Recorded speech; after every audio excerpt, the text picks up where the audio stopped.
Côte d'Ivoire, Carmen Sama n'est pas belle, elle est née avec un handicap facial. Tina Glamour, la mère de Diji Arafat, pour plus de détails après le générique. Avant de commencer, n'oubliez pas de vous abonner et d'activer la cloche de notification, car cela doit vous permettre de ne plus manquer nos prochaines vidéos. C'est parti.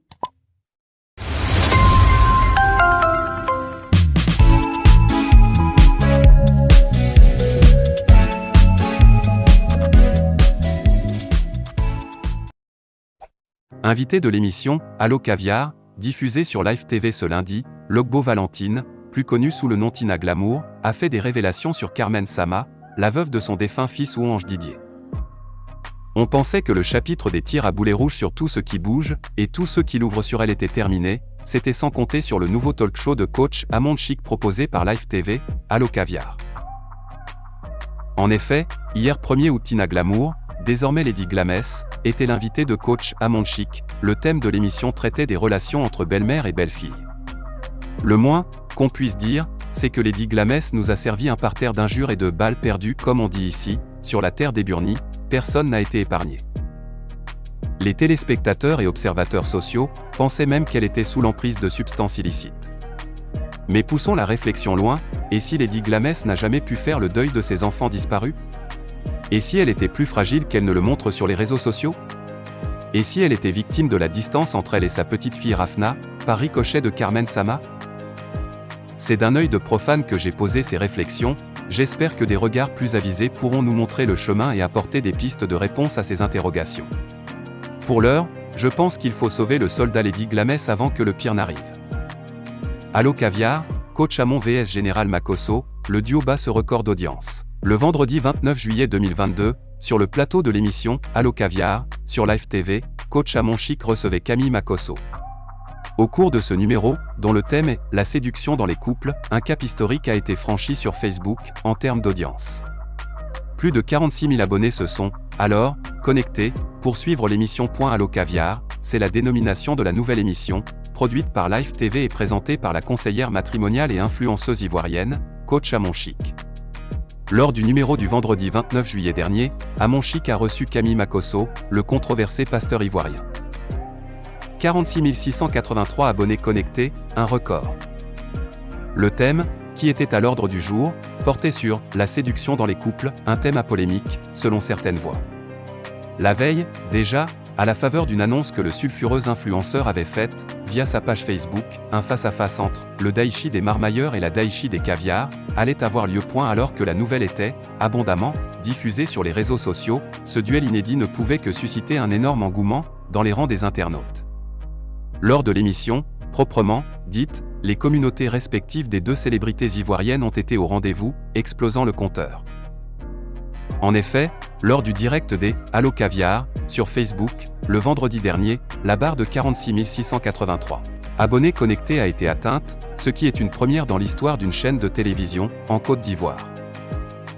Même si la séduction dans les couples était considérée comme un thème à polémique, les deux influenceurs ont, apparemment, déjoué tous les pronostics en battant ce record, un exploit inédit.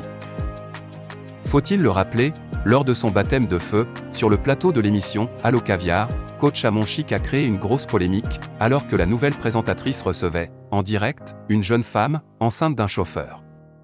Tu n'es pas ambitieuse. Comment tu veux tomber enceinte d'un chauffeur? Pourquoi tu lui as dit que tu es enceinte? Prends l'enfant pour le donner à ton sugar daddy, papa gâteau, note de la rédaction, avait-elle lâché. Lors des discussions entre Abidjan et Bamako pour la libération des 49 soldats détenus au Mali depuis plusieurs jours, les autorités maliennes pourraient demander un échange contre des proches de l'ancien président Ibrahim Boubacar Keïta qui ont trouvé refuge en Côte d'Ivoire depuis la chute de ce dernier. Les 49 militaires ivoiriens arrêtés à l'aéroport Modibo Keïta de Bamako le 10 juillet dernier et présentés comme une force subversive par les autorités de la transition malienne pourraient servir de rançon dans le cadre d'un échange entre Abidjan et Bamako. En effet, le 28 juillet dernier, le procureur général de la Cour suprême du Mali a, dans un courrier, informé l'opinion publique nationale et internationale de l'émission de plusieurs mandats d'arrêt internationaux contre Boubou Cissé, Thiéman Hubert Koulibaly, Mamadou Diarra Igor, respectivement ancien ministre de l'économie et des finances, ancien ministre de la Défense nationale de l'ancien président Ibrahim Boubacar Keïta. Outre ces trois anciens ministres maliens, d'autres exos Fonctionnaires dont Babaliba, ex-patron de la BMSSA, sont également visés par le mandat d'arrêt émis le 25 juillet dernier. Selon des sources dignes de foi, ces personnalités de l'ancien pouvoir Ibeka se trouvent pour la plupart en Côte d'Ivoire, sous la protection du régime Ouattara. L'annonce de l'émission de mandats d'arrêt internationaux contre elles, à ce moment précis, est loin d'être fortuite. Cela intervient au moment où Robert Dussey, ministre des Affaires étrangères du Togo, sur instruction du président Faure Gnassingbé, entreprend une mission de bons offices entre Abidjan et Bamako pour obtenir la libération des 49 militaires ivoiriens présentés par Abidjan comme des éléments nationaux de soutien au contingent ivoirien de la MINUSMA. Chose que Bamako a réfutée avec ses preuves. À l'entame de la médiation du chef de la diplomatie togolaise, l'on se demandait bien ce que Assimi Goïta et ses amis de la transition malienne pourraient mettre dans la balance des discussions. La réponse à cette interrogation n'a pas tardé à venir. Nul doute que Bamako réclamera d'Alassane Ouattara le rapatriement de toutes les personnes se trouvant en Côte d'Ivoire, visées par un mandat d'arrêt. Le faisant, les autorités maliennes mettront une colle au chef de l'État ivoirien qui sera dans l'obligation de faire un choix entre les 49 militaires et ses protégés maliens. En choisissant de protéger Boubou Cissé et les autres, le chef de l'exécutif ivoirien prendrait le risque de provoquer la colère des familles et frères d'armes de ses soldats en détention au Mali depuis le 10 juillet dernier. Aussi, en livrant ses protégés maliens, Alassane Ouattara brisera certainement un lien entre lui et le clan Ibrahim Boubacar Keïta. En tout cas, si Bamako venait à réclamer le transfèrement des personnalités politiques du Mali qui ont trouvé refuge en Côte d'Ivoire après la chute de Ibeka, Alassane Ouattara se verra dans une posture peu enviable. Et selon toute vraisemblance, c'est que Bamako se prépare à faire point. Emmanuel Macron insulte tout un continent, l'Afrique. Mais de quel droit? Camerounvoice.com Oc 2, 2022 10h07 AM. Lors de sa visite officielle en Afrique du lundi 25 juillet au mercredi 27 juillet 2022, Emmanuel Macron a répondu à la question d'un journaliste pour la télévision camerounaise, durant la conférence de presse conjointe avec le président du Cameroun Paul Biya, sur la question de la guerre en Ukraine et n'a pas pu s'empêcher, dans un français relâché, d'insulter l'Afrique en tenant les propos suivants. Là où je vois trop souvent de l'hypocrisie, en particulier sur le continent africain et je vous le dis avec beaucoup de calme et de sérénité, à ne pas savoir qualifier une guerre qui en est une et à ne pas savoir dire qui l'a lancée, parce qu'il y a des pressions diplomatiques, je ne suis pas dupe, mais enfin faut dire les choses, on vit mieux, nous avons décidé de tout faire pour stopper cette guerre, hein.